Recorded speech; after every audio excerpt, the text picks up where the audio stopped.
I'm a 42-year-old father of two, happily married to my wife, Lisa. We've been together for nearly 15 years, building a peaceful, drama-free life. 4 years, we worked tirelessly, long hours, saving every penny and making sacrifices to finally afford our dream home. 5 years ago, that dream became a reality when we bought a house in a quiet suburban neighborhood. It wasn't extravagant, but it was perfect for us. 3 bedrooms, a spacious kitchen for Lisa, who loves to bake, and most importantly, a large yard for our 2 children, Mia, 10, and Jake, 7. They adored playing outside with our dog, running around freely without a care in the world. Our house was on a corner lot, and while most of the neighborhood was governed by a strict homeowners association, HOA, our property was an exception. For some reason, perhaps a zoning technicality or a developer's oversight, our plot was excluded from the HOA's jurisdiction.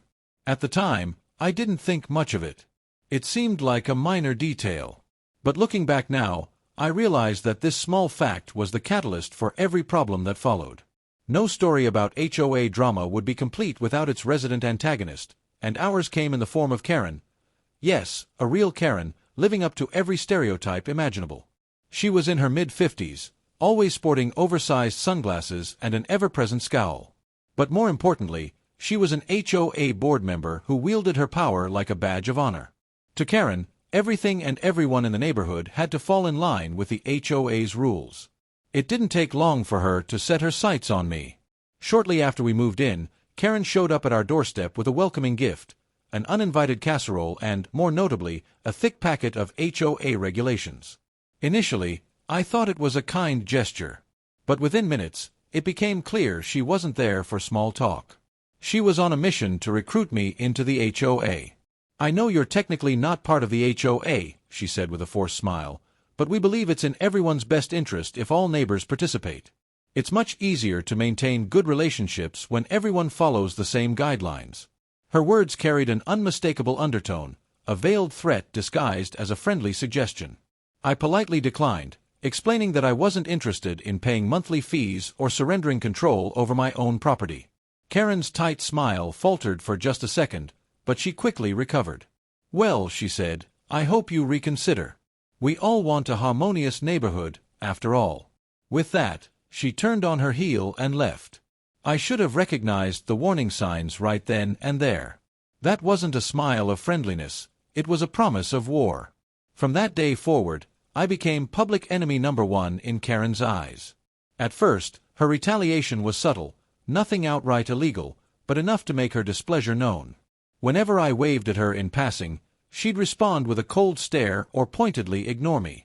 If we crossed paths on the sidewalk, she'd make a point to huff dramatically and walk in the other direction. But soon, the passive-aggressive tactics escalated. One morning, I went outside to take out the trash, only to find that my garbage cans were missing. At first, I assumed they had been blown down the street by the wind, but after searching the entire block, I couldn't find them anywhere. Then, 2 days later, I spotted them, tucked away behind the HOA community center. From a distance, they stood out because they were the only green ones in the entire neighborhood. The HOA issued black trash bins to its members. When I got closer, I confirmed they were mine. My house number was still clearly written in permanent marker on the sides. Coincidence? Maybe. But the next incident made me certain Karen was behind it. A week later, my car was egged. At first, I assumed it was just teenage mischief, but the timing felt too perfect. That entire week, Karen had been giving me extra frosty glares. Then came the trash. Every few days, I'd wake up to find random garbage scattered across my lawn, empty soda cans, fast food wrappers, even a crushed milk carton. We didn't leave trash out like that, and it was obvious someone was doing it intentionally. One day, I finally caught Karen in the act. As I was leaving for work early one morning, I spotted her walking past my house carrying an overstuffed trash bag. As she passed my yard, she accidentally dropped a few pieces of garbage onto my lawn. I watched as she bent down, made a half-hearted attempt to pick some of it up, and then strolled away, leaving most of the trash behind. "Karen!" I called out. She turned, feigning surprise. "Oh, did I drop something? My bad." I clenched my jaw, trying to keep my cool. "Look, I'm not joining the HOA. You don't have to like it, but you're going to have to deal with it." She gave me that tight-lipped smirk again and walked away. 4. The gloves come off. At this point, I'd had enough. I wasn't the kind of person to start conflicts, but I wasn't going to let Karen walk all over me, either. If she wanted to play dirty, I could play dirty too. The next time I found trash on my lawn, I picked up every single piece, walked over to her perfectly manicured flower bed, and dumped it right in the middle. The car egging.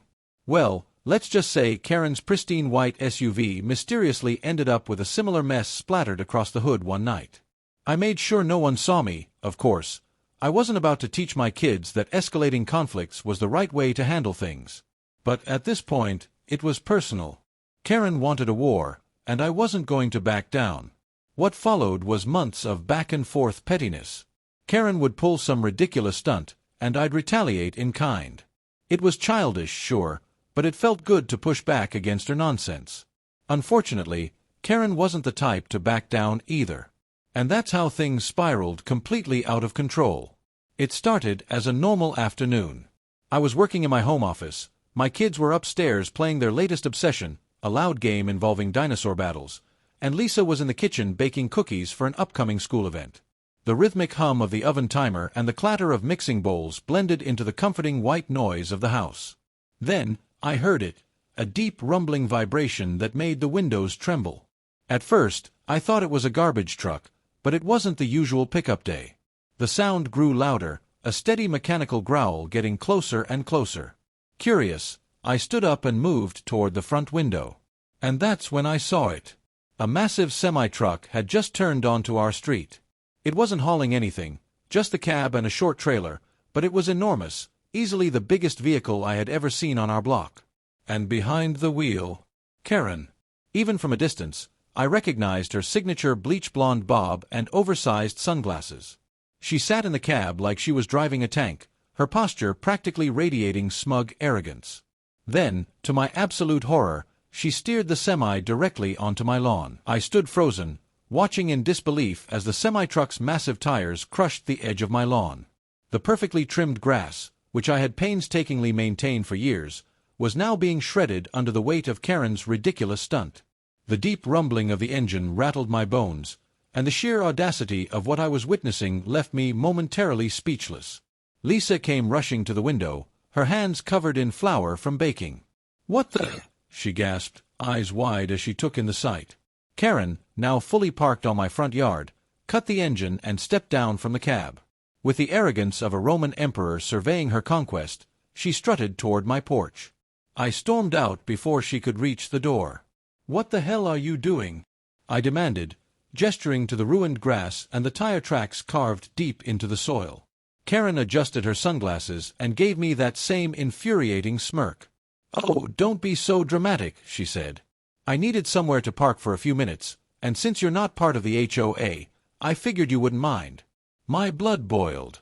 "You figured wrong. Move your damn truck." "No." She crossed her arms. "I don't see any no parking signs, do you? Besides, the HOA allows temporary parking for maintenance and deliveries." "It's just a truck, dear." I clenched my fists. This wasn't about parking. This was about sending a message.